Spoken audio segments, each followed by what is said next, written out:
स्वाहा। ओम ह्रीं षष्ठी देवे स्वाहा। ओम ह्रीं षष्ठी देवे स्वाहा। ओम ह्रीं षष्ठी देवे स्वाहा। ओम ह्रीं षष्ठी देवे स्वाहा। ओम ह्रीं षष्ठी देवे स्वाहा। षष्ठी देवीનું ધ્યાન, પૂજન અને સ્તોત્ર તથા મહિમાનું વિસ્તારથી વર્ણન। નારદજીએ કહ્યું કે પ્રભુ, ભગવતી ષષ્ઠી મંગલ ચંડિકા તથા મનસા દેવી આ દેવીઓને મૂળ પ્રકૃતિની કળા માનવામાં આવે છે।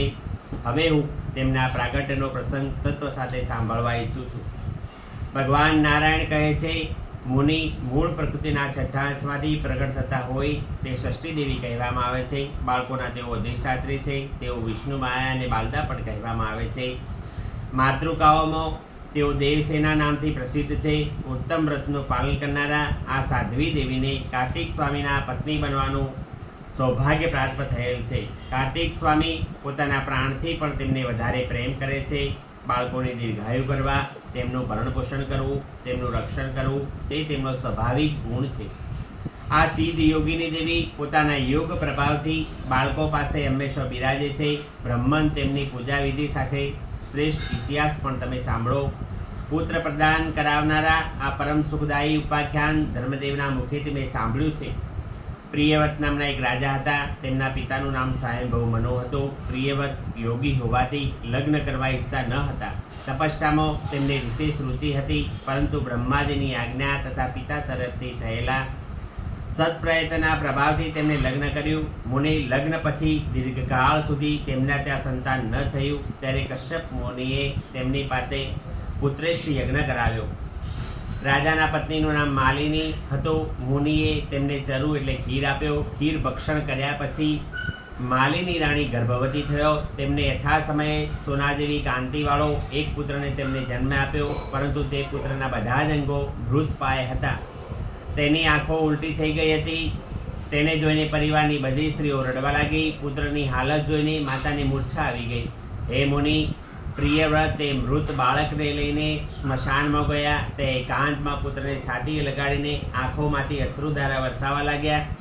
દરમિયાન ત્યાં એક દિવ્ય વિમાન દેખાયું। શુદ્ધ સ્ફટિકમણી જેવું પ્રકાશિત તે વિમાન અમૂલ્ય રત્નોથી બનેલું હતું। તેજથી ચળકતું તે વિમાન રેશમી વસ્ત્રોથી શોભી રહ્યું હતું। અનેક પ્રકારના ચિત્રોથી અને પુષ્પમાળાઓથી તે શણગારાયેલું હતું। તેમાં બેઠેલા અને મનને મુગ્ધ કરનારા એક પરમ સુંદરીને રાજાએ જોયા। શ્વેત ચંપાના ફૂલ જેવો તેમનો વર્ણ હતો। તરુણ વયના તે દેવીના મુખ પર હાસ્ય હતું। તેમણે રત્નમય આભૂષણો પહેર્યા હતા। યોગશાસ્ત્રમાં પારંગત તે દેવી ભક્તો પર અનુગ્રહ કરવા આતુર હતા। તે કૃપાની મૂર્તિ જેવા લાગતા હતા। તેમને જોઈને રાજાએ બાળકને જમીન પર મૂકી દીધું અને ખૂબ જ આદરપૂર્વક તેમની પૂજા અને સ્તુતિ કરી। નારદ તે સ્કંદપ્રિયા ષષ્ઠી પોતાના તેથી દેદીપ્યમાન હતા। તેમનું શાંત વિગ્રહ ગ્રીષ્મકાળના સૂર્ય જેવું પ્રકાશિત હતું। તેમને પ્રસન્ન જોઈને રાજાએ પૂછ્યું। રાજા પ્રિયવતે પૂછ્યું કે હે સુંદરી, કાંતે, સુવ્રતે, વરારોહે, તમે કોણ છો? તમારા પતિ કોણ છે? તમે કોની કન્યા છો? તમે સ્ત્રીઓમાં આદરણીય અને આદરપાત્ર છો। નારદ જગતને મંગળ આપનારા તથા દેવતાઓને રણભૂમિમાં સહાયતા કરનારા ભગવતી દેવસેના હતો। પૂર્વકાળમાં દેવતાઓ દૈત્યોથી હારી ગયા હતા, ત્યારે આ દેવીએ સ્વયં સેના બનીને દેવતાઓના પક્ષમાં અસુરો સામે યુદ્ધ કર્યું હતું। તેમની કૃપાથી દેવતાઓ વિજય બન્યા હતા, તેથી તેમનું નામ દેવસેના થયું હતું। મહારાજ પ્રિયવતની વાત સાંભળીને દેવી તેમને કહેવા लाग्યા। ભગવતી દેવીએ કહ્યું કે રાજન, હું બ્રહ્માજીની માનસ પુત્રી છું, જગત પર શાસન કરનારી છું। મારું નામ દેવસેના છે। વિધાતાએ મને ઉત્પન્ન કરીને કાર્તિક સ્વામીને સોંપી છે। બધી જ માતૃકાઓમાં પ્રસિદ્ધ છું। સ્કંદની પતિવ્રતા પત્ની બનવાનો મને ગૌરવ પ્રાપ્ત થયેલ છે। ભગવતી મૂળ પ્રકૃતિના છઠ્ઠા અંશમાંથી પ્રગટ થઈ હોવાથી આ જગતમાં હું ષષ્ઠી નામથી જ પ્રસિદ્ધ છું। મારી કૃપાથી પુત્રહીન વ્યક્તિને સુયોગ્ય પુત્ર, પત્નીહીનને પત્ની, દરિદ્રને ધન, કર્મશીલ મનુષ્યને કર્મોના ઉત્તમ ફળ પ્રાપ્ત થાય છે। રાજન, સુખ, દુઃખ, શોક, ભય, હર્ષ, મંગળ, સંપત્તિ અને વિપત્તિ આ બધું કર્મ પ્રમાણે પ્રાપ્ત થાય છે। પોતાના કર્મના પ્રભાવથી પુરુષ અનેક પુત્રોનો પિતા બને છે। કેટલાક લોકો પુત્રહીન હોય છે અને કોઈને ત્યાં તો મૃત પુત્ર જન્મે છે, તો કોઈને ત્યાં દીર્ઘજીવી।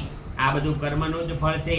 ગુણવાન, અંગહીન, અનેક પત્નીઓનો પતિ, ભાર્યાહીન, રૂપવાન, રોગી અને ધર્મી થવામાં મુખ્ય કારણ તો મનુષ્યના પોતાના કર્મનું જ ફળ છે. કર્મ પ્રમાણે વ્યાધિ આવે છે અને પુરુષ તંદુરસ્ત પણ થાય છે. તેથી હે રાજન, કર્મ સૌથી બળવાન છે. શ્રુતિમાં આ વાતનું નિરૂપણ કરવામાં આવ્યું છે. હે મુનિ, આ પ્રમાણે કહીને દેવી ષષ્ઠી તે બાળકને ઉપાડી લીધું અને પોતાના દિવ્ય શક્તિના પ્રભાવથી તેને સહજમાં જીવિત કરી લીધું. હવે રાજાએ જોયું તો સોના જેવી કાંતિવાળો તે બાળક હસી રહ્યો હતો. હજી તો મહારાજ પ્રિયવત તે બાળક તરફ જોઈ જ રહ્યા હતા. ત્યારે દેવી દેવસેના તેમની અનુમતિ લઈને જવા તૈયાર થયો. બ્રહ્મન તે સમયે દેવીએ રાજાને કર્મના નિર્માણમાં વેદોએ કહેલું વચન કહ્યું. દેવીએ કહ્યું કે તમે સ્વયંભૂ મનુના પુત્ર છો. તમારું શાસન અને લોકમાં છો. તમે સર્વત્ર મારી પૂજા કરાવો અને તમે સ્વયં પણ કરો. ત્યારે હું તમને કમળ જેવા મુખવાળો પુત્ર આપીશ. તે પુત્રનું નામ સુવ્રત હશે. તેનામાં સર્વગુણ અને વિવેક શક્તિ પૂર્ણપણે હશે. તે ભગવાન નારાયણનો કલાવતાર તથા મહાયોગી થશે. તેને પૂર્વ જન્મની સ્મૃતિ રહેશે. ક્ષત્રિયોમાં શ્રેષ્ઠ તે બાળક 100 અશ્વમેઘ યજ્ઞ કરશે. તે સર્વત્ર યશસ્વી થશે. અત્યંત બળવાન હોવાથી તે લાખો હાથીઓમાં સિંહની જેમ શોભાયુક્ત થશે. તે ધનવાન, ગુણવાન, શુદ્ધ વિદ્વાનોનો પ્રિય તથા યોગીઓ, જ્ઞાનીઓ, તપસ્વીઓની સિદ્ધિરૂપ થશે. ત્રિલોકમાં તેની કીર્તિ ફેલાશે. તે સર્વને સર્વ સંપત્તિ આપી શકશે. આ પ્રમાણે ભગવતી દેશના રાજાને પુત્ર આપવા તૈયાર થયો. પ્રિયવત રાજાએ પૂજાની બધી વાતો સ્વીકાર કર્યો. આમ ભગવતી દેવસેના તેમને ઉત્તમ વરદાન આપીને સ્વર્ગ તરફ જવા પ્રસ્થાન કરી ગયા. પ્રિયવત રાજા પણ પ્રસન્ન થઈને મંત્રીઓ સાથે પોતાના ઘેર પાછા આવ્યા. ઘેર આવીને પુત્ર સંબંધી બધી વાત કહી. નારદ આવી પ્રિય વાત સાંભળીને સ્ત્રી પુરુષ બધાને આનંદ થયો. રાજાએ પુત્ર પ્રાપ્તિના નિમિત્તે સર્વત્ર માંગલિક કાર્યનો સમારંભ કરાવ્યો. ભગવતીની પૂજા કરી. બ્રાહ્મણોને ખૂબ જ ધન દાનમાં આપ્યું. ત્યાર પછી દરેક મહિનાની શુક્લ પક્ષ 6ના દિવસે ભગવતી ષષ્ઠીનો મહોત્સવ થવા લાગ્યો. બાળકોના પ્રસવ ગૃહમાં 6થા દિવસે, 21મા દિવસે અને અન્નપ્રાશનના શુભ દિવસે દેવીની પૂજાનો ક્રમ શરૂ થયો. સર્વત્ર આ પૂજાનો પ્રચાર શરૂ થઈ ગયો. સ્વયં રાજા પણ પ્રિયવત પણ પૂજા કરવા લાગ્યા. સુવ્રત, હવે ભગવતી દેવસેનાનું ધ્યાન, પૂજન અને સ્તોત્ર કહું છું તે તમે સાંભળો. આ પ્રસંગ કૌથમ શાખામાં ઉલ્લેખનીય છે. ધર્મદેવના મુખેથી આ પ્રસંગ મેં સાંભળ્યો છે. મુનિ શાલિગ્રામની પ્રતિમા, કળશ અથવા તો વડના મૂળમાં અથવા તો ભીંત પર પૂતળી બનાવીને પ્રકૃતિના છઠ્ઠા અંશથી પ્રગટ થયેલા શુદ્ધ સ્વરૂપિણી ભગવતીની આ પ્રમાણે પૂજા કરવી જોઈએ. વિદ્વાન પુરુષે ષષ્ઠી દેવીનું ધ્યાન આ પ્રમાણે કરવું જોઈએ. સુંદર પુત્ર, કલ્યાણ તથા દયા પ્રદાન કરવાવાળા આ દેવી જગતના માતા છે. શ્વેત ચંપક જેવા વર્ણવાળા રત્નમય આભૂષણોથી અલંકૃત પરમ પવિત્ર સ્વરૂપિણી ભગવતી દેવસેનાની ઉપાસના કરું છું. વિદ્વાન પુરુષે આ પ્રમાણે ધ્યાન કરીને પછી ભગવતીની પુષ્પાંજલિ અર્પણ કરવી. પુનઃ ધ્યાન કરીને મૂળ મંત્રથી આ સાધ્વી દેવીની પૂજાનું વિધાન છે. પાર્ધ, અર્ધ, આચમન, સુગંધ, પુષ્પ, દીપ, વિવિધ પ્રકારના નૈવેદ્ય, સુંદર ફળ દ્વારા ભગવતી ષષ્ઠીની પૂજા કરવી જોઈએ.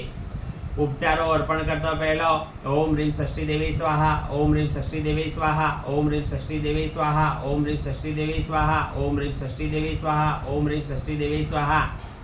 આ મંત્રનું ઉચ્ચારણ કરવું જોઈએ. પૂજકે યથાશક્તિ આ અષ્ટાક્ષર મહામંત્રનો જપ કરવો જોઈએ. ત્યાર પછી શાંત મનથી ભક્તિપૂર્વક સ્તુતિ કરીને દેવીને પ્રણામ કરવા. શુભ ફળ આપનારો આ ઉત્તમ સૂત્રનું સામવેદમાં નિરૂપણ છે. જે પુરુષ દેવીના ઉપરોક્ત અષ્ટાક્ષર મહામંત્રનું 1 લાખ જપ કરે છે તેને નિશ્ચયપણે ઉત્તમ પુત્ર પ્રાપ્ત થાય છે એમ બ્રહ્માજીએ કહ્યું છે. મુનિવર, હવે સર્વ શુભ કામનાઓ આપનારું સ્તોત્ર પણ તમે સાંભળો. નારદ સર્વ મનોરથ પૂર્ણ કરનારું આ સ્તોત્ર વેદોમાં પણ ગોપનીય છે. દેવીને નમસ્કાર હો, મહાદેવીને નમસ્કાર હો, શાંત સ્વરૂપિણી ભગવતી સિદ્ધિને નમસ્કાર હો, શુભા દેવસેના અને ભગવતી ષષ્ઠીને વારંવાર નમસ્કાર હો, વરદા, પુત્રદા, ધનદા, સુખદા અને મોક્ષપ્રદા ભગવતી ષષ્ઠીને વારંવાર નમસ્કાર હો. મૂળ પ્રકૃતિના છઠ્ઠાંશમાંથી પ્રગટ થનારો સિદ્ધ સ્વરૂપિણી ભગવતી ષષ્ઠીને વારંવાર નમસ્કાર હો. માયા, સિદ્ધ યોગિની, સારા, શારદા, પરાદેવી નામથી પ્રસિદ્ધ ભગવતી ષષ્ઠીને વારંવાર નમસ્કાર હો. બાળકોના અધિષ્ઠાત્રી, કલ્યાણ પ્રદા, કલ્યાણ સ્વરૂપા અને કર્મ ફળ પ્રદાતા દેવી ષષ્ઠીને વારંવાર નમસ્કાર હો. પોતાના ભક્તોને પ્રત્યક્ષ દર્શન આપનારો, સર્વના સંપૂર્ણ કાર્યોના પૂજા પ્રાપ્ત કરવાના અધિકારી અને કાર્તિક સ્વામીના પ્રાણપ્રિયા દેવી ષષ્ઠીને વારંવાર નમસ્કાર હો. મનુષ્યો જેમની સદા વંદના કરે છે તથા દેવતાઓની રક્ષામાં તત્પર રહેનારો શુદ્ધ સ્વરૂપા દેવી ષષ્ઠીને વારંવાર નમસ્કાર હો. સુરેશ્વરી, તમે મને યશ આપો, સંપત્તિ આપો, પ્રિય પત્ની આપો, પુત્ર આપવાની કૃપા કરો. હે મહેશ્વરી, તમે મને યશ આપો, વિજય આપો અને મારા શત્રુઓનો સંહાર કરો. ધન યશ આપનારા ભગવતી ષષ્ઠીને વારંવાર નમસ્કારો. સુપૂજિતે, તમે મને ભૂમિ આપો, પ્રજા આપો, વિદ્યા આપો તથા કલ્યાણ અને જય આપો. તમને ષષ્ઠી દેવીને વારંવાર નમસ્કારો. આ પ્રમાણે સ્તુતિ કર્યા પછી મહારાજ પ્રિય વખતે ષષ્ઠી દેવીના પ્રભાવથી યશસ્વી પુત્ર પ્રાપ્ત થયો. બ્રાહ્મણ જે પુરુષ ભગવતી ષષ્ઠીના આ સ્તોત્રનું 1 વર્ષ સુધી શ્રવણ કરશે તે અપુત્ર હોતો તેને સુંદર પુત્ર પ્રાપ્ત થાય છે. જે 1 વર્ષ સુધી ભક્તિપૂર્વક દેવીની પૂજા કરીને તેમનું આ સ્તોત્ર સાંભળે છે તેના સર્વ પાપો નાશ પામે છે. વંધ્યામાં પણ આ દેવીની કૃપાથી સંતાન જન્મ આપવાની યોગ્યતા પ્રાપ્ત થાય છે. તે ભગવતી દેવસેનાની કૃપાથી ગુણવાન, વિદ્વાન, યશસ્વી, દીર્ઘાયુ અને શ્રેષ્ઠ પુત્રની માતા બને છે. કાગવંધ્યા, ગર્ભ પડી જવો અથવા મૃત રસ્તા સ્ત્રી 1 વર્ષ સુધી આ સ્તોત્રનું શ્રવણ કરશે તો તેના ફળ સ્વરૂપે ભગવતી ષષ્ઠીના પ્રભાવથી પુત્રવતી થશે. જો બાળક વ્યાધિગ્રસ્ત થઈ જાય તો તેના માતા પિતા 1 મહિના સુધી આ સ્તોત્રનું શ્રવણ કરશે તો ષષ્ઠી દેવીની કૃપાથી તે બાળકની વ્યાધિ દૂર થઈ જશે. ઓમ હ્રીમ ષષ્ઠી દેવે સ્વાહા. ઓમ હ્રીમ હંસા દેવે સ્વાહા. ઓમ એમ હ્રીમ ક્લીમ ચામુંડાય વિદ્યે નમઃ. ચંડિકા માત કી જય.